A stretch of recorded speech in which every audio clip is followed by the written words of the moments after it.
ஜெபம் செய்வோமாக. ஜீவனுள்ள தேவனே, ஆவியே வாரும். ஜீவனுள்ள தேவனே,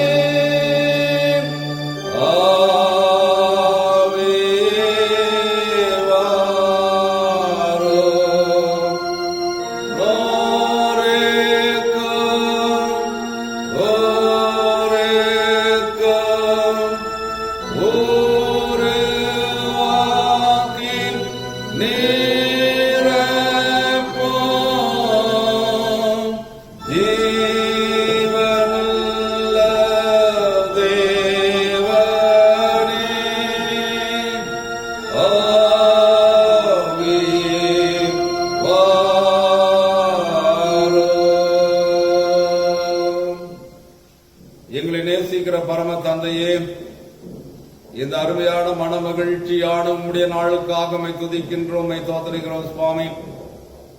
கடந்த வாரம் முழுவதும் நீர் எங்களோடு நீர் கூட இருந்து இந்த புதிய வாரத்தின் முதல் நாளில் நாங்கள் உம்மை தொழுது கொள்ள நீ கொடுத்த அன்புக்காக துதிக்கிறோம் சுவாமி. இந்த 8வது மாதத்தின் 5வது ஞாயிறுக்காக துதிக்கிறோம், தோத்தரிக்கின்றோம். இந்த ஆராதனை வேலைக்காக வந்திருக்கிற ஒவ்வொரு மக்களுக்காக உம்மிடத்தில் வேண்டுதல் செய்கின்றோம். ஆண்டவரே, வர தடைப்பட்ட மக்களை உம்முடைய கரங்களை கொடுத்து நாங்கள் ஜெபிக்கிறோம். ஆண்டவரே, இதை பார்த்து கொண்டிருக்கிற ஒவ்வொரு மக்களையும் நீர் ஆசீர்வதிக்கும்படியாக உம்மிடத்தில் வேண்டுதல் செய்கிறோம். இந்த ஆராதனையிலே நாங்கள் பாடும் பாடல்களையும் கேட்கின்ற உம்முடைய வசனங்களையும் கேட்கின்ற உம்முடைய சத்தியத்தை நீர் ஆசீர்வதியும். இவ்வாராதனையின் துவக்கம் முதல் முடிவு வரையிலும் நீர் பொறுப்பேற்று வழிநடத்தும், நீரை ஆசீர்வதியும். இயேசுவின் நாமத்தில் கெஞ்சி மன்றாடுகின்றோம் பரம தந்தையே, ஆமேன். நாம் யாவரும் எழுந்து நின்று கிறிஸ்து சபை பாமாளிகளில் 2வது பாமாளி எண்ணை நாம் யாவரும் இணைந்து பாடுவோம். உம்மை துதிக்கிறோம் யாவுக்கும் வல்ல பிதாவே, உம்மை பணிகிறோம் சுவாமி ராஜாதே ராஜாவே. பாமாளி எண் 2.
நாம் கடவுளை தொழுவோம். கடவுள் ஆவியாயிருக்கிறார். அவரை தொழுது கொள்ளுகிறவர் ஆவியோடும் உண்மையோடும் அவரை தொழுது கொள்ள வேண்டும். நம்முடைய பிதாவாகிய கடவுளாலும் கர்த்தராகிய இயேசு கிறிஸ்துவினாலும் உங்களுக்கு கிருபையும் சமாதானமும் உண்டாவதாக. இது கர்த்தர் உண்டு பண்ணின நாள், இதிலே களி கூர்ந்து மகிழ கடவோம். கடவுள் நமக்கு அடைக்கலமும் பலமுமானவர். ஆபத்து காலத்தில் அவரே உத்தம துணை. பக்கம் 4. திரு கடவுளை போற்றுதல். சேனைகளின் கடவுளாகிய கர்த்தரை, நீர் பரிசுத்தர் பரிசுத்தர் பரிசுத்தர், வானமும் பூமி மகிமையால் நிறைந்திருக்கின்றன. உன்னதத்திலே ஓசன்னா.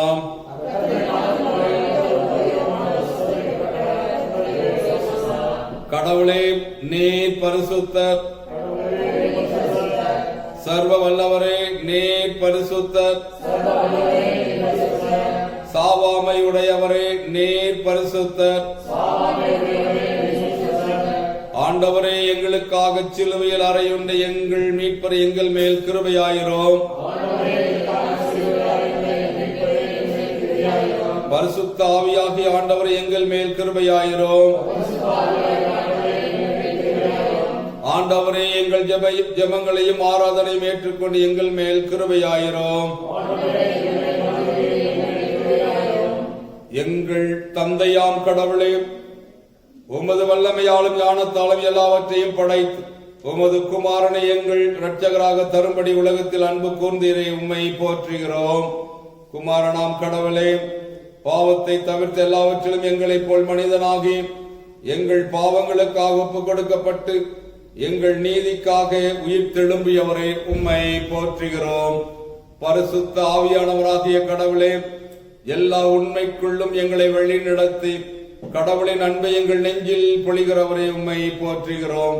பிதா, குமாரன், பரிசுத்த ஆவியாகிய கடவுளே, உமக்கு எக்காலமும் எல்லா புகழும் மகிமையும் உண்டாவதாக. ஆமென். நமக்கு பாவம் இல்லை என்போமானால் நம்மை நாமே வஞ்சிக்கிறலாவோம். நமக்குள் உண்மை இல்லை. நமது பாவங்களை அறிக்கையிட்டால் பாவங்களை நமக்கு மன்னித்து எவ்வித நீங்க நம்மை சுத்திகரிப்பது நம்பத்தக்கவர் நீதியும் உள்ளவர்.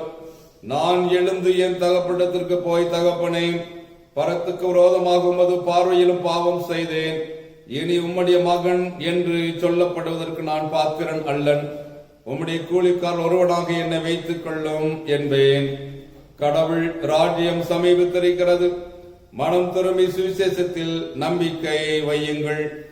நமது பலன்களுக்காக பரிதவிக்க முடியாத பிரதான ஆசை நமக்கு இராமல் எல்லாரும் நம்மை போல் சோதிக்கப்பட்டும் பாவம் இல்லாத பிரதான ஆசாரியரே நமக்கு இருக்கிறார்.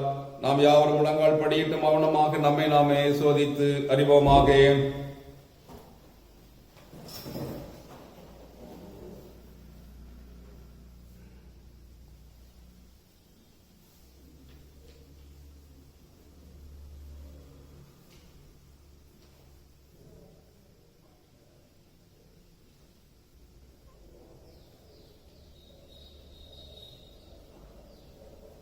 சர்வ வல்லமையுள்ள கடவுளிடத்தில் நாம் நமது பாவங்களை தாழ்மையோடு அறிக்கையிடுவோம்.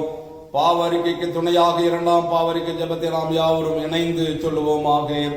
எங்கள் தந்தையாம் கடவுளே, நினைவினாலும் வார்த்தையினாலும் செய்கையினாலும் விரோதமாய் பாவம் செய்திருக்கிறோம். முழு மனதோடு நாங்கள் நேசிக்கவில்லை. எங்களிடத்தில் நாங்கள் அன்பு கூறுவது போல அயலாரிடத்தில் நாங்கள் அன்பு கூறவில்லை. எங்கள் மேல் இறக்கமாயிருக்கமே வேண்டிக் கொள்கிறோம். எங்கள் பாவலுக்கு நீக்கி எங்களை சுத்திகரியும். எங்கள் குற்றங்களை விட்டுவிட எங்களுக்கு உதவி புரியும். எங்கள் ஆண்டவர் இயேசு கிறிஸ்துவின் மூலமாய் வேண்டிக் கொள்கிறோம் பிதாவே. ஆமென். வாழ்க்கையை சீர்படுத்துவதற்கான காலத்தையும் தமது பரிசுத்த ஆவியின் கிருபையும் தேற்றலையும் தந்தருள்வாராக. ஆமென். சபையார் அமர்வோம். இப்பொழுது திருமறை பகுதியை நாம் வாசிக்க கேட்போமாக. முதலாம் திருமறை பகுதியாக பழைய ஏற்பாட்டின் திருமறை பகுதியினை வாசிப்போம். தானியேல் 1ஆம் அதிகாரம், இறை வார்த்தைகள் 1 தொடங்கி 21 வசனங்கள் முடிய. தேவனே உமக்கு தோத்திரம் உண்டாவதாக. இந்த நாளுக்காக வாசிக்க வேண்டிய நற்செய்தி பகுதி, அது மத்தேயு எழுதிய நற்செய்தி நூல் 13ஆம் அதிகாரம், இறை வார்த்தைகள் 31 தொடங்கி 33 வசனங்கள் முடிய வாசிக்க கேட்போமாக. கிறிஸ்துவே உமக்கு மகிமை உண்டாவதாக. ஜெபம் செய்வோம். எங்களை நேசிக்கிற பரம தந்தையே, இந்த அருமையான இந்த மனமகிழ்ச்சியான இந்த நாளுக்காக துதிக்கிறோம், தோத்தரிக்கிறோம் சுவாமி. இப்பொழுதும் வேத வசனங்களை நாங்கள் தியானிக்கின்ற பொழுதும் பரிசுத்த ஆவியானவராக நீர் எங்களோடு இடைபடவும் உடைய மெல்லிய சத்தத்தை நாங்கள் உணர்ந்து கொள்ள அருள் தாரும். அடியனை நான் நம்மிடத்தில் நான் தரைமட்டமாக நான் தாழ்த்துகிறேன். அடியனின் வார்த்தைகள் அல்ல உம்முடைய வார்த்தைகள். இந்த சத்தியத்தினை வெளிப்படுத்தும் நீர் எங்களோடு பேசும். இயேசுவின் நாமத்தில் கெஞ்சி மன்றாடுகின்றோம் பரம தந்தையே, ஆமென். கிறிஸ்துவில் அன்பானவர்களே, இந்த அருமையான இந்த மனமகிழ்ச்சியான நாளிலும் ஆண்டவராக இயேசு கிறிஸ்துவின் இறை பெயரில் முதலாவது நான் உங்கள் ஒவ்வொருவரையும் நான் வாழ்த்துகின்றேன். இந்த நாளிலும் கூட நாம் சிந்திக்க வேண்டிய பொருள் நற்செய்தியும் சமய பன்மையும் என்ற தலைப்பின் கீழாக நாம் சிந்திக்கப் போகின்றோம். The gospel and religious pluralism என்ற தலைப்பின் கீழாக நாம் சிந்திக்கப் போகின்றோம். அதற்கு நாம் துணையாக இறை வார்த்தைக்கு துணையாக மத்தேயு எழுதின நற்செய்தி நூல் 15ஆம் அதிகாரம் இறை வார்த்தை 28. இயேசு அவளுக்கு பிரதியுத்தரமாக, ஸ்திரீயே, உன் விசுவாசம் பெரிது, நீ விரும்புகிறபடி உனக்கு ஆகக்கடவுது என்றார். அந்நேரமே அவள் மகள் ஆரோக்கியமானாள். இங்கே நாம் பார்க்கின்றோம், அம்மா உமது நம்பிக்கை பெரிது, நீ விரும்பியதோடு என்ன செய்ய வரும், உமக்கு நிகழட்டும். இந்த நிகழ்வு திருமறையிலே மத்தேயு 15:28 இறை வார்த்தையிலே நாம் பார்க்கிறோம். நாம் வாழும் இந்திய திருநாடு பல்சமய சூழலுடைய ஒரு நாடு. எல்லாரும் தெரியும், நமது குமரி மாவட்டத்தில் கிறிஸ்தவர்கள் அதிகமாக வாழ்ந்து வந்தாலும் இந்தியாவில் சராசரியாக குறைந்த விழுக்காடு அளவுதான் வாழ்ந்து கொண்டிருக்கின்ற மக்களை நாம் அறிவோம். இந்த பின்னணியத்தில் கிறிஸ்துவின் நற்செய்தியை வாழ்வில் வெளிப்படுத்தி ஒரே கடவுளின் மக்களாக அனைவரிடம் இறை அன்பை பகிர்ந்து வாழ வேண்டியது இறை மக்களின் கடமை. இதைத்தான் திருமறை இங்கே சுட்டிக்காட்டும். அதே வேளையில் சக மக்களிடத்திலே நாம் என்ன செய்ய வேண்டும், அன்பை பகிராமல் பகைமையை வெளிப்படுத்துவதை திருமறை கடுமையாக எச்சரிக்கிறது என்பதில் நாம் தெளிவாக இருக்க வேண்டும். தூய யோவான் இதை சொல்லும் பொழுது தெளிவாக சொல்லுகின்றார். 1 யோவான் 4ஆம் அதிகாரம் இறை வார்த்தை 20. தேவனுக்கு அன்பு கூறுகிறேன் என்று ஒருவன் சொல்லியும் தன் சகோதரனை பகைத்தால் அவன் பொய்யன். இங்கே நாம் பார்க்கிறோம், தேவனிடத்தில் நான் அன்பு கூறுகிறேன் என்று சொல்லி தன் அருகிலே வாழ்ந்து கொண்டிருக்கின்ற சகோதரனை பகைத்தால் அவன் என்ன செய்ய வேண்டும், அவன் யார், பொய்யர். சகோதரிகளை பகைப்போர் பொய்யர் என்று அங்கே சூழ்நிலைக்கிறதை நாம் பார்க்கிறோம். எல்லா சமயத்தவரையும் கடவுள் நேசிக்கிறார் என்பதில் நாம் தெளிவாக இருக்க வேண்டும். இன்றைய திருமறை பகுதிகள் மிக தெளிவாக எடுத்து சொல்லுகின்ற வார்த்தைகளை நாம் பார்க்கின்றோம். இறைமக்கள் அனைவரும் எல்லா சமயத்தவர்களையும் மதித்து, ரெஸ்பெக்ட், அன்பு செய்து, லவ், அஃபெக்ஷன் நாம் பார்க்கின்றோம். அங்கீகரித்து, அக்செப்ட் நாம் பார்க்கின்ற நற்செய்தியின் தகவுகளை தெளிவாக நாம் வெளிப்படுத்த வேண்டும். இதைத்தான் இங்கே கடவுள் தெளிவுபடுத்துகிறதை நாம் பார்க்கின்றோம். வன்முறைகள் தலைவிரித்தாடுகின்ற இச்சூழலில் நாம் கிறிஸ்துவின் அன்பை நாம் தெளிவாக மற்றவர்களுக்கு நாம் புரிய வைக்கின்ற இறை மக்களாக, அன்பு பாராட்டுகின்ற மக்களாக நாம் வாழ வேண்டும். இன்றைய சூழலில் கிறிஸ்தவர்களாகிய நம்முடைய அணுகுமுறை எவ்வாறு இருக்க வேண்டும் என்பதையும் அங்கே தெளிவுபடுத்துகின்றதை நாம் பார்க்கிறோம். திருமறை அதைத்தான் தெளிவாக சொல்லுகிறது. திருமறை அதை சொல்லுகின்ற பொழுது நாம் பார்க்கின்றோம், அது அன்பை வெளிப்படுத்த வேண்டும். அது அன்பை இஸ்ரேலர் மக்கள் அரசர்களை கடவுளால் அருட்பொழிவு செய்யப்பட்டவர்கள் என்று கடவுளுடைய பதிலாக அரசர்கள் அவள் ஆளுகை செய்வதாக நம்பினர். எந்த ஒரு அரசன் பதவியேற்று நடத்துகின்றாரோ அவர்கள் கடவுளின் இறை தூதுவன் என்று அவர்கள் மனதிலே வைத்து அவர்களை நம்பினர். ஆண்டவர் அரசாளுகிறார் என்பதைத்தான் அங்கே தெளிவுபடுத்தினார்கள்.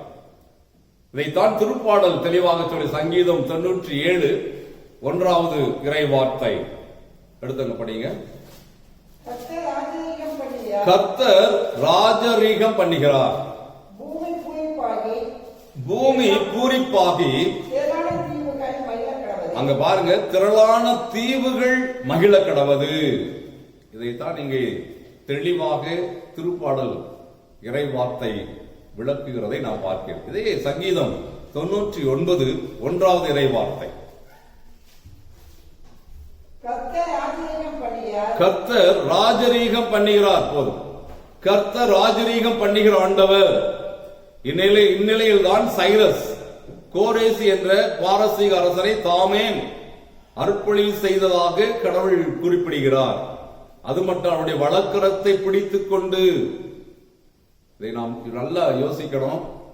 அரசர்கள் ஒவ்வொரு ஆட்சி செய்புரிவர்கள் யாவரும் கடவுளால் நியமிக்கப்பட்டவர்கள் என்பதை நாம் யாவரும் நன்கு உணர்ந்து கொள்ள வேண்டும். இதைத்தான் ஏசாயா புத்தகத்திலே நாம் பார்க்கின்றோம். 45 கடைசி பகுதியில் நாம் பார்க்கின்றோம். 45 1வது வசனத்தின் கடைசி பகுதி. அவனை பார்த்து அவனுடைய வலதுகையை பிடித்து அவனுக்கு சொல்லுகிறதாவது, நான் உனக்கு முன்னே போய் கோலனானவர்கள் என்ன செய்கின்றேன், சரிப்படுத்தும். இதைத்தான் இன்றைக்கு அந்த மக்களுடைய சிந்தனைகளை நாம் பார்க்கின்றோம். ஆழ்ந்த உறவை கடவுள் அங்கே வெளிப்படுத்துகின்றார். இந்த உறவு ரொம்ப ரொம்ப முக்கியம். இந்த உறவுகளை நாம் என்ன செய்ய வேண்டும்? எப்படிப்பட்ட சூழலில் இங்கே நாம் பார்க்கின்றோம். பிற இனத்தவர்களும் சமயத்தவர்களும் எல்லாம் என்ன செய்யறாங்க? தீண்டத்தகாதவர்கள் என எண்ணி இஸ்ரேலருக்கு என்ன செய்வது? ஏன் இறைவாக்குனன் ஏசாயாவுக்கு வியப்பாய் இருந்திருக்கும் என்பதில் ஆச்சரியம் எதுவுமே இல்லை. நாம் பார்க்கின்றோம். இதெல்லாம் அன்றைய காலகட்டத்தில் நிகழ்வுகள். கடவுள் தம்முடைய மீட்பின் பணியில் சமய எல்லைகளை கடந்து மக்களை கடவுள் பயன்படுத்துகின்றார். இன்றைக்கு நாம் பார்க்கிறோம், இந்த சமயம்தான் எல்லாம் செய்ய வேண்டும் என்று யோசிக்கிறார்கள். அப்படியல்ல, கடவுள் மக்களை கொண்டு செய்ய வேண்டும் என்பதில் கடவுள் தெளிவாக அன்றைக்கே கடவுள் நியமித்து கொடுத்திருக்கின்றார். ஆகவேதான் இன்றைக்கு நாம் பார்க்கின்றோம், புதிய புதிய காரியத்தை இன்றைக்கு மக்கள் ஆட்சி புரிகின்றவர்கள் கொண்டு வந்தாலும் இன்றைக்கு நாம் பார்க்கின்றோம், எல்கைகளை கடந்து மக்களை கடவுள் என்ன செய்கிறார்? பயன்படுத்துகின்றார். இது உண்மை. அவரிடத்தில் நமது அன்புறவை பகிர்ந்து கொள்கிறார். இது ரொம்ப முக்கியம். அன்பு கடவுள் அங்கே பகிர்ந்து கொள்ள. எனவே அவர்கள் பிள்ளைகளுக்கு சக மனிதர்களுக்கு கடவுள் என்ன செய்கிறார்? அன்பு செய்து வாழ வேண்டும் என்று கடவுள் கற்றுக் கொடுக்கிறார். எனக்கு அருமையான இறை உறவு திருச்சபை மக்களே, இன்றைக்கு நமக்கும் கடவுள் இந்த இறை உணர்வை கடவுள் நாம் கற்றுக் கொடுக்கின்றதை நாம் பார்க்கின்றோம். இதைத்தான் லேவியராகும் புத்தகத்திலே 19-18வது இறை வார்த்தை எடுத்தங்க படிங்களா? பழிக்கு பழி வாங்காமலும் உன் ஜன புத்திரர் மேல் பொறாமை கொள்ளாமலும் நீ உன்னில் அன்பு கூறுவது போல் பிறனிலும் அன்பு கூறுவாயாக. கடவுள் இங்கே நான் கர்த்தர் கடவுள் சொல்கிறார், நாம் சொல்லவில்லை. கடவுள் இதை தெளிவாக சொல்கிறார். கடவுள் மக்களை பயன்படுத்துகின்றவர். நாம் மற்ற பழிக்கு பழி வாங்குவது அல்ல. இன்றைக்கு நாம் பார்க்கிறோம், உலக மக்களாக இருக்கின்ற நாம் மனதில் ஒன்றை வைத்துக் கொண்டு இன்றைக்கு மற்றவர்களுக்கு நாம் தீமை விளைவிக்கின்ற மக்களை நாம் பார்க்கிறோம், கண் முன்னால் பார்க்கின்றோம். எத்தனை கொடூரங்கள், எத்தனை பிரச்சனைகளை ஆண்டவர் தாமே அதிகார பலம், பணபலம், பெருமை இதெல்லாம் மற்றவர்களை அது என்ன செய்கிறது? அதை முழுமையாக சாதாரணமான மக்களை பாதிக்க வைக்கின்றதை நாம் பார்க்க. இப்படிப்பட்ட மக்களாய் நாம் வாழாமல் நம் இறை உறவுகளோடு அன்போடு நம் சகோதர சகல அன்பு பாராட்ட வேண்டும். இயேசு கிறிஸ்துவின் உண்மையை தெளிவாக உணர்த்துகிறதை நாம் பார்க்கின்றோம். மத்தேயு எழுதின நற்செய்தி நூல் 19-19வது இறை வார்த்தை. உன் தகப்பனையும் உன் தாயும் என்ன செய்யணும்? கணம் பண்ணுவாயாக. உன்னிடத்தில் நீ அன்பு கூறுவது போல பிறனிடத்திலும் என்ன செய்யணும்? அன்பு பாராட்ட வேண்டும். இன்னைக்கு நம்முடைய தாய் தந்தையை எப்படி நாம் நேசிக்கிறோம்? அதை போல மற்றவர்கள் மீது நாம் அன்பு பாராட்ட வேண்டும். இதுதான் இந்த பன்மை, அன்பை வெளிப்படுத்துகின்ற இந்த உண்மைகளை நாம் உணர்ந்து கொள்ள வேண்டும். கடவுள் அதை தெளிவாக சொல்லுகிறார். இந்த உயிரியை ஈந்து உறவுக்கு பாலமாகி அன்பின் மிகுதியை கடவுள் என்ன செய்கின்றார்? வெளிப்படுத்துகின்றதை நாம் பார்க்கின்றோம். இன்று உடன் வாழுகின்ற பிற சமய நம்பிக்கையுள்ள மக்களிடத்தில் நாம் அன்பு பாராட்ட வேண்டும், அவர்களை நாம் நேசிக்க வேண்டும். அவர்களுக்கு நாம் என்ன நன்மை பாராட்டுகின்ற மக்களாக இருக்க பழிக்கு பழி வாங்குவது அல்ல. கடவுள் எல்லாவற்றையும் அறிகிறவர். கடவுள் மக்களை பார்க்கிற மக்களும் கடவுளின் பிள்ளைகள் என உணர்வுடன் அன்பை வெளிப்படுத்தி வாழ அழைக்கப்படுகிறோம். இப்படிப்பட்ட சிந்தனைகளோடு நாம் கடவுளோடு இருக்க வேண்டும், மதிக்க வேண்டும். இதைத்தான் அப்போஸ்தலர் 19 நாம் பார்க்கின்றோம். தூய பவுலார் ஏதேன்ஸ் நகரத்தில் அத்தனை பட்டணத்தில் சுற்றித் திரிந்த வேளையில் நகர் முழுவதும் சிலைகளால் நிறைந்திருந்தது. அவர் அங்கே கோபப்படவில்லை. என்ன சிலையை வைத்துக் கொண்டிருக்கிறார்கள்? கோபப்படவில்லை. கடவுளுக்கு விரோதமான செயல்தான்.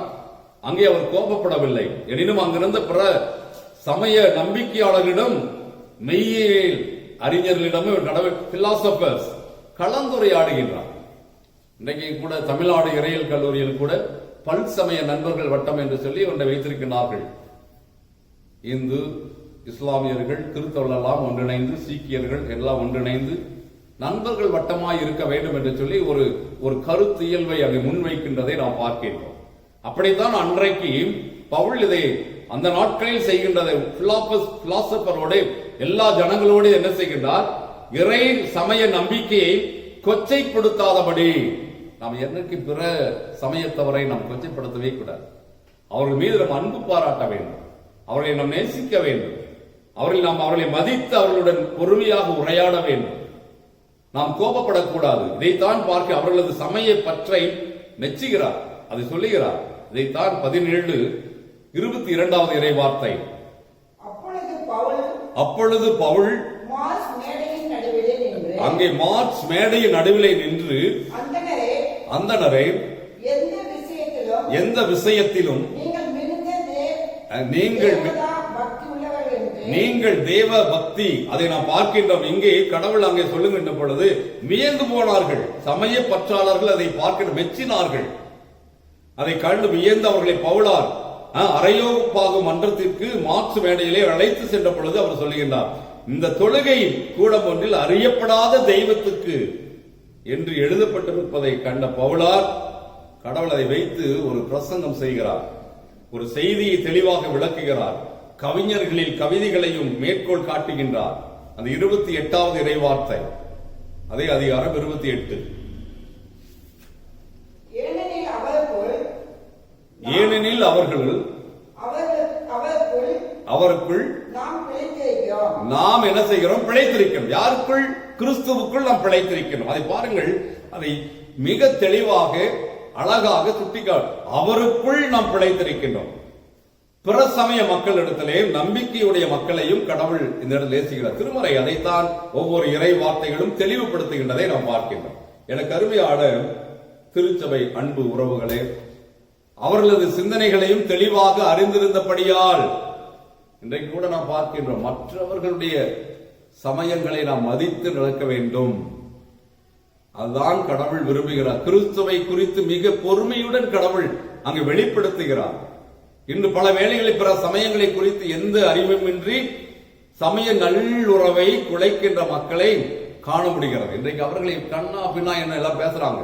அப்படி அல்ல. அவர்கள் நேசிக்க வேண்டும். சமயங்களை குறித்த அறிவும் அவர்களை மதிக்கின்ற மனப்பக்குவம் மிகவும் அவசியம் உள்ளதாய் இந்த காலகட்டத்திலே காணப்படுகிறது. கடவுள் அதைத்தான் அங்கே விரும்புகிறார். கடவுள் அதைத்தான் இன்றைக்கு விரும்பிக் கொண்டிருக்கின்றார். இப்படிப்பட்ட சூழலில் கடவுளை நாம் எப்படியாக நாம் நேசிக்கிறோம் என்பதை நாம் யோசிக்க வேண்டும். இதைத்தான் இறை பற்றாளர்களும் இந்த போதனைகளை பற்றி நாங்கள் அறியலாமா என்று கேட்கின்றார்கள். பிற சமயத்தவர் கேட்பவர் என அதில் ஐயமே இல்லை. கடவுள் அவர்களும் கேட்கின்றார்கள். அங்கீகரிக்கப்பட வேண்டும். மத்தேயுல 15:28 அந்த சகோதரி அங்கே கேட்கின்ற பொழுது அங்கே ஒரு தெளிவான பதிலை கடவுள் கொடுக்கின்றார். சீதோன் பகுதியில் திருப்பணியில் ஈடுபட்ட இயேசு கிறிஸ்துவிடம் ஒரு கானானிய பெண் என்ன செய்கின்றார்? ஒருவர் வந்து தம்முடைய மகள் என்ன செய்கின்றார்? குணமடைவதற்காக மன்றாடுகின்றார். கானானிய பெண், கானானிய பெண்களை ஓயாமல் கதறிக்கொண்டிருக்கின்றாள். இயேசு கூறும் பதில் வியக்க தரக்கூடிய ஒரு பதில். என்ன அழகான ஒரு பதிலை கொடுக்கின்றார் என்று நாம் பார்க்க வேண்டும். அந்த கானானிய பெண்ணை அங்கிருக்கின்ற யூதர்கள் பல தெய்வம் வணக்க முடியவர்கள் என்ன சொல்லுகிறார்கள்? நாய்கள் போன்று எண்ணி வந்தனர். அதைத்தான் அங்கே கடவுள் தெளிவான ஒரு பதிலை கொடுக்கின்றார். சீடர்களும் கூட எந்த எண்ணத்தில் இருந்தனர் என்பது யாருக்கும் தெரியாது.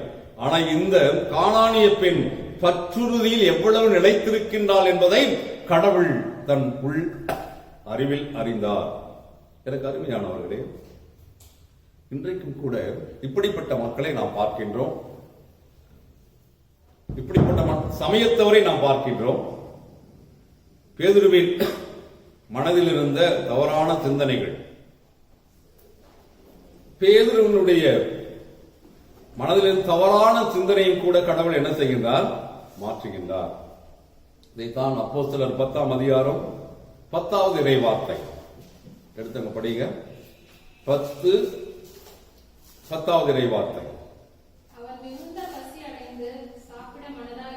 அங்கே பாருங்க, அவன் மிகுந்த பசி அடைந்து என்ன செய்தார்? சாப்பிட மனதாய் இருந்தான்.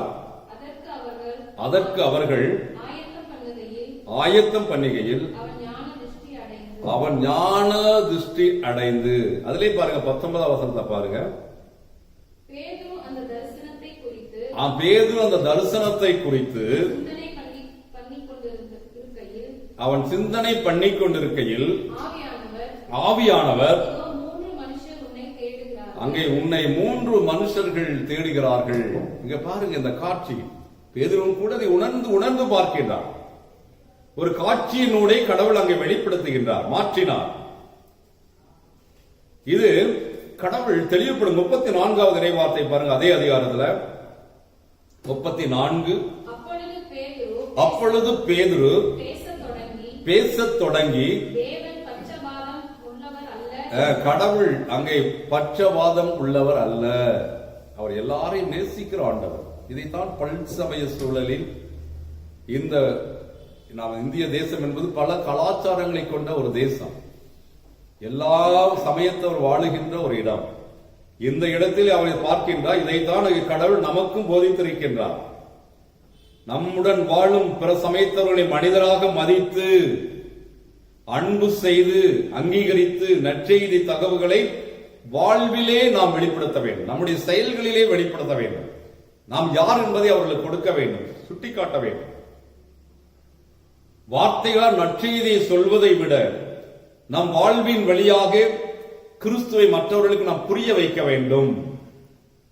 இதைத்தான் பக்தர் அழகாக ஒரு பாடலில் பாடுகின்றார். இயேசுவை வாழ்க்கையில் காட்டுங்களேன், பேச்சில் அல்ல செயலில் அல்ல என்ற ஒரு பாடல், தெளிவான ஒரு பாடல். தமிழ்நாடு இறையியல் கல்லூரியிலே இயற்றப்பட்ட ஒரு பாடல். இயேசுவை வாழ்க்கையில் காட்டுங்களேன். அழகான ஒரு முதல் சரணை ஒரு பாடலை, அந்த 2 வரை மட்டும் நான் பாடுகிறேன். இயேசுவை வாழ்க்கையில் காட்டுங்களேன், பேச்சில் அல்ல செயலில் நல்ல, இயேசுவை வாழ்வோராய் காட்டுங்களே, இயேசுவை வாழ்வோராய் காட்டுங்களே. என்ன அழகான ஒரு இனிமையான ஒரு பாடல். பாடுவது பொருத்தமுடைய சிந்தனையே ஆகும். அந்த சிந்தனைகளை நாம் செயல்வடிவத்து கொண்டு வருகின்ற பொழுது இந்த பல்சமய சூழலில் வாழ்ந்து கொண்டிருக்கிற நம்மையும் கடவுள் அநேக மக்களை கிறிஸ்துவண்டை வழிநடத்த முடியும் என்பதை இந்த இறை வார்த்தைகள் வழியாக கடவுள் தெளிவுபடுத்தி நாம் உணர்ந்து நம் கிறிஸ்துவோடு பயணிப்போம். ஆண்டவரை பிற மக்களுக்கும் நம் செயல் வழியாக காட்டுவோம்.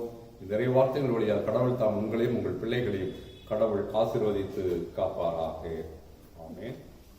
நாம் யாவரும் எழுந்து நின்று கிறிஸ்துவ கீர்த்தனை 333வது பாடலை நாம் பாடுவோம். அப்பொழுது நம்மையே நம்மளை காணிக்கிற ஆண்டவருக்கு என்று நாம் படைப்போமாக.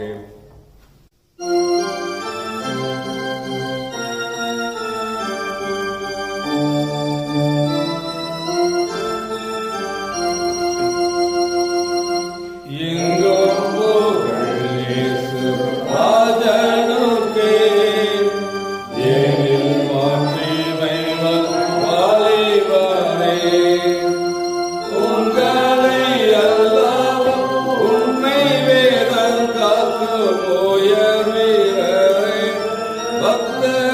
கர்த்தரோதுகிறார் எங்கும் போகவே ராஜனுக்கே எளிது மாற்றிமைவர் வாலிபரே ஆயிரம் ஒருவர் ஆவீரலோ நீரும் அதை அறிந்து இன்றையோவே தாயினும் அடங்கு சதமன்குடைய தாமியே சோவர் இதயம் தந்திடுமே எங்கும் போகவே ராஜனுக்கே எளிது மாற்றிமைவர் வாலிபரே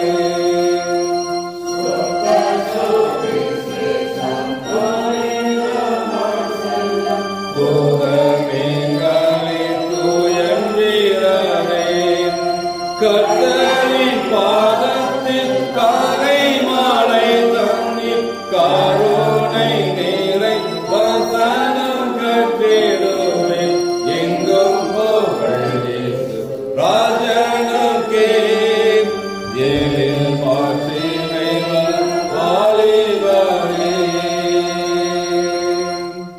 நாம் யாவரும் நின்ற வண்ணமாகவே 15ஆம் பக்கத்தில் உள்ள அப்போஸ்தலர் விசுவாச பிரமாணத்தை நாம் யாவரும் சேர்ந்து ஏறெடுப்போம். அப்போஸ்தலர் விசுவாச பிரமாணம். வானத்தையும் பூமியையும் படைத்த சர்வவல்லமையுள்ள பிதாவாகிய தேவனை விசுவாசிக்கிறேன்.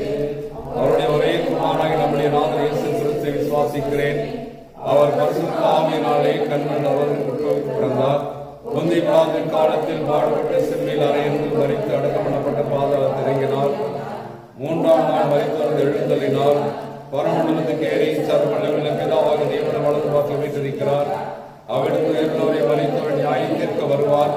பரிசுத்த ஆவியை விசுவாசிக்கிறேன். பொதுவாக பரிசுத்த சபையும் பரிசுத்தவான் ஐக்கியமும் பாவ மன்னிப்பும் சரீரம் உயிர்த்தெழுதலும் நித்திய ஜீவனும் ஒன்று என்று விசுவாசிக்கிறேன். ஆமென். கர்த்தர் உங்களோடு இருப்பாராக. கர்த்தாவே எங்களுக்கு இரங்கும்.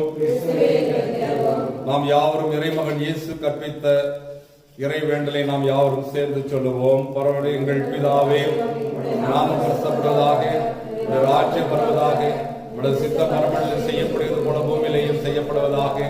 அண்ணல் அப்பதைகளை கொடுத்தார்.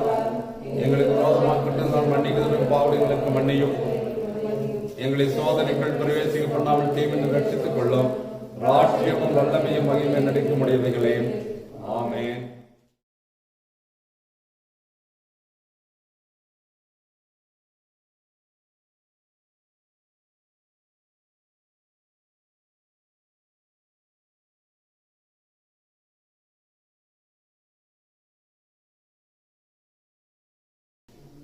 இப்பொழுது சபை மக்களுக்கு அறிவிக்கப்பட வேண்டிய விளம்பரங்கள். கிறிஸ்துவில் அன்பானவர்களே, நீங்கள் யாவரும் இந்த வழிபாட்டினை யூடியூப் வழியாக பார்த்து கொண்டிருக்கின்றீர்கள். உங்கள் யாவருக்கும் என்னுடைய மனமார்ந்த நன்றிகள். தொடர்ந்து நீங்கள் பாருங்கள். ஆலய ஆராதனைகளில் கலந்து கொள்கின்ற உணர்வுகளோடு நீங்கள் இல்லத்தில் இருந்து அதை பார்க்க நான் உங்களை அன்போடு அழைக்கின்றேன். ஆலய கட்டுமான பணிகள் யாவரும் நன்கு அறிவீர்கள். அதற்காக நீங்கள் ஒரு நிமிட ஜெபமும் காலை 6 மணிக்கும் இரவு 9 மணிக்கும் நீங்கள் இல்லத்திலே ஜெபிக்கும்படியாக கூட உங்களை அன்போடு நான் கேட்டுக்கொள்கின்றேன். ஜெபம் செய்வோமாக. எங்களை நேசிக்கிற பரம தந்தையே, இந்த அருமையான இந்த மனமகிழ்ச்சியான இந்த நாளுக்காக துதிக்கிறோம், தோத்தரிக்கிறோம்.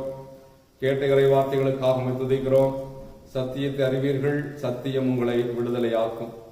இப்பொழுதும் படைக்கப்பட்ட இந்த காணிக்கைகளுக்காக நன்றி செலுத்துகிறோம். படைத்த இந்த காணிக்கைகளை, இந்த கரங்களையும் பிதா குமாரன் பரிசுத்தாவின் நாமத்தினாலே இந்த காணிக்கைகளை நீர் ஆசீர்வதிக்கும்படியாக நாங்கள் ஜெபிக்கிறோம். இந்த காணிக்கையில் ஆசீர்வதியும் ஆண்டு படைத்த கரங்களுக்கும் இரட்டிப்பான ஆசீர்வாதங்களாய் கொடுக்கும்படியாக நாங்கள் ஜெபிக்கிறோம். தொடர்ந்து நீர் காத்துக்கொள்ளும் சுவாமி. ஆண்டவரே, இந்த நாளிலும் இந்த வாரத்தில் எங்கள் திருச்சபையில் பிறந்த நாள், திருவிழா நாள் காணுகிற ஒவ்வொருடைய கரங்களை கொடுக்கிறோம். நீர் பொறுப்பேற்றுக் கொள்ளும் சுவாமி. ஆண்ட ஒவ்வொருவரையும் இந்த புதிய ஆண்டின் நன்மைகள் ஆசீர்வாதங்களால் நிரப்பும். எங்களுடைய இந்திய தேசத்திற்காக நாங்கள் ஜெபிக்கிறோம். ராஷ்டிரபதி, பிரதமர், சக அமைச்சர்கள் ஒவ்வொருவருக்காக நாங்கள் ஜெபிக்கிறோம். ஒவ்வொருவரையும் தேவனில் காத்துக்கொள்ளும் சுவாமி. இந்திய தேசத்தை ஆண்டவரை பாதிக்கப்பட்ட அந்த கொரோனா வைரஸ் வழியாக பாதிக்கப்பட்ட ஒவ்வொரு மக்களையும் நீர் பாதுகாத்துக் கொள்ளும்படியாக நீர் உம்மிடத்தில் வேண்டுதல் செய்கிறோம். நல்ல விடுதலை நீர் தந்து நல்ல நோயிலிருந்து குணம் பெற்று மீண்டுமாக நன்றி சொல்ல அருள் தாரும். ஆண்டவரே, இந்த கொரோனா வைரஸை என் தேவன் முழுமையாக நீர் மாற்றும். ஆண்டவரே, ஒவ்வொரு மக்கள் உயிரிழந்த குடும்பத்திலே வாழ்ந்து கொண்டு ஒவ்வொரு மக்களுக்கும் சமாதானத்தையும் சந்தோஷத்தையும் நிறைவாக நீ கட்டளையிட்டு தாரும். ஆண்டவரே, இதனால் எங்களுடைய தமிழக கவர்னருக்காக, முதலமைச்சருக்காக நாங்கள் செபிக்கிற சக அமைச்சர்களுக்காக செபிக்கிறோம். இந்த தமிழகத்தில் அவர்களோடு இருந்து அவர்களை காத்துக்கொள்ளும். இந்த தமிழகத்திலும் கூட இந்த வைரஸ் எந்த சூழ்நிலைகள் பாதித்து விடாதபடி ஒவ்வொரு மாவட்டத்தையும் நீ பாதுகாத்துக் கொள்ளும்படியாகவும் நாங்கள் செபிக்கிறோம் சுவாமி. தொடர்ந்தும் உம்முடைய இறை பிரசன்னமாகவே உம்முடைய கிருபை இருக்கட்டும். வெளிநாடு அண்டை நாடான இலங்கைக்காக செபிக்கிறோம். இலங்கையிலும் சமாதானம் நிலவும்படியாக நாங்கள் செபிக்கிறோம் சுவாமி. எங்கள் திருமண்டலத்துக்காக செபி, எங்களுடைய பேராயர் அவருடைய துணைவியாருக்காக நான் செபிக்கிறோம். அவர்களை நீர் காத்துக்கொள்ளும். ஆண்டவர் தாமே சுத்த இருதயத்தினால் மனசாட்சியோடு இந்த திருமண்டலத்தை வழிநடத்தி செல்ல அருள் தாரும். என் நிர்வாக குழுவிலே இருக்கின்ற ஒவ்வொரு நிர்வாக குழுவின் மக்களை ஆசீர்வதியும். இந்த திருமண்டலத்தை சரியான நிலையை வழிநடத்தி செல்கின்ற மக்களாய் நிற்க என் தேவன் அருள் தரும்படியாக நாங்கள் செபிக்கிறோம். 5 வட்டைக்காக நான் செபிக்கிறோம். 5 வட்டைகளில் 1000 குடும்பங்களுக்காக, ஒவ்வொரு இறை குடும்பங்களுக்காக நான் செபிக்கிறோம். ஒவ்வொரு இறை மக்களையும் திருச்சபைகளை நீ பாதுகாத்துக் கொள்ளும். ஒவ்வொரு மக்களையும் ஆண்டவர் விசேஷமாக இந்த கொரோனா வைரஸ் எந்த சூழ்நிலையும் தொட்டு விடாதபடி ஒவ்வொருவரை பாதுகாத்துக் கொள்ளும்படியாக நான் செபிக்கிறேன். நாமும் தரிக்கப்பட்ட என் ஜனங்களை ஒருபோது நீ கைவிடாமல் நீ பாதுகாத்துக் கொள்கிறேன் சுவாமி. அதற்காக துதிக்கிறோம். நீர் பாதுகாத்துக் கொள்வது சுவாமி. தொடர்ந்து நம்முடைய பிரசன்னம், நம்முடைய கிருபை இருக்கட்டும் சுவாமி. எங்கள் திருமணத்தினுடைய எல்லா இறைப்பணிகளையும் ஆசீர்வதியும். குறிப்பாக டைசன் போர்டா மிஷன் அந்த ஊழியர்களுக்காக, அவர்கள் குடும்பங்களுக்காக நான் செபிக்கிறோம். ஆண்டவர் இந்த நாளிலும் கூட IEM-க்காக, FMBBSU-க்காக, இன்னும் மிஷனரி ஸ்தாபனத்தின் பொறுப்பாளர்களுக்காக, மிஷனரி குடும்பங்களுக்காக நாங்கள் செபிக்கிறோம். ஒவ்வொருவரையும் தேவனில் காத்துக்கொள்ள சுவாமி. ஆண்டவர், எங்கள் இந்த கொரோனா வைரஸ் காலங்களிலே எல்லா சூழலிலும் ஈடுபட்டு கொண்டிருக்கின்ற ஒவ்வொரு பணியாளர்களுடைய கரங்களை கொடுக்கிறோம். காவல்துறை பணியாளர்களுக்காக ஆண்டவரே உம்மிடத்தில் வேண்டுதல் செய்கிறோம் சுவாமி. தூய்மை பணியாளர்களுக்காக செபிக்கிறோம். மருத்துவர்களுக்காக செபிக்கிறோம். செவிலியர்களுக்காக செபிக்கிறோம். இன்னும் பல காரியங்களில் இணைந்து இசைவோடு செய்கின்ற ஒவ்வொரு அரசு ஊழியர்களையும் நீர் ஆசீர்வதிக்கும்படியாக நம்மிடத்துல வேண்டுதல் செய்கிறோம். ஒவ்வொருவரையும் பாதுகாத்துக் கொள்ளும். ஆண்டவர், கஷ்டத்தின் வழியாக அவர்கள் செய்கிற எல்லா பணிகளையும் தேவனீர் ஆசீர்வதித்து பாதுகாத்து அவர்கள் ஆண்ட ஒவ்வொரு மக்களையும் உம்முடைய கிருபைக்குள்ளாக வைத்து மறைத்துக் கொள்ளும்படியாக நாங்கள் செபிக்கிறோம் சுவாமி. விசேஷ குடும்பங்களை எல்லாம் நீர் பாதுகாத்துக் கொள்ளும் சுவாமி. இந்த மக்களுக்காக அவர்கள் உழைக்கின்ற பொழுதும் நீர் அவர்களோடு இருந்தும் ஒவ்வொருவரையும் நீர் காத்துக்கொள்ள சுவாமி. எங்களுடைய ஆலயத்தினுடைய கட்டுமான பணிகளுக்காக துதிக்கிறோம். ஆண்டவரை நாங்கள் தொய்வில்லாமல் செய்து முடித்து நாமத்தை மகிமைப்படுத்த எல்லா பொருளாதார தேவைகளையும் என் தேவனை சந்தித்து நீர் கொடுக்க இடத்துல வேண்டுதல் செய்கிறோம். தொடர்ந்து நீரை காத்துக்கொள்ள வழி நடத்த நீரை ஆசீர்வதியும். இயேசுவின் நாமத்தில் கெஞ்சி மன்றாடுகின்றோம் பரம தந்தையே, ஆமேன். நம்முடைய ஆண்டவராகிய இயேசு கிறிஸ்துவின் கிருபையும் நம்முடைய பிதாவாகிய தேவனுடைய அன்பும் பரிசுத்த ஆவியானவரின் ஐக்கியமும் சமாதானமும் சந்தோஷமும் நம் அனைவரோடும் எப்பொழுதும் சதா காலங்களில் தங்கி நிலைத்து இருப்பதாக. ஆமென்.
சமாதானத்தோடே போக கடவீர்.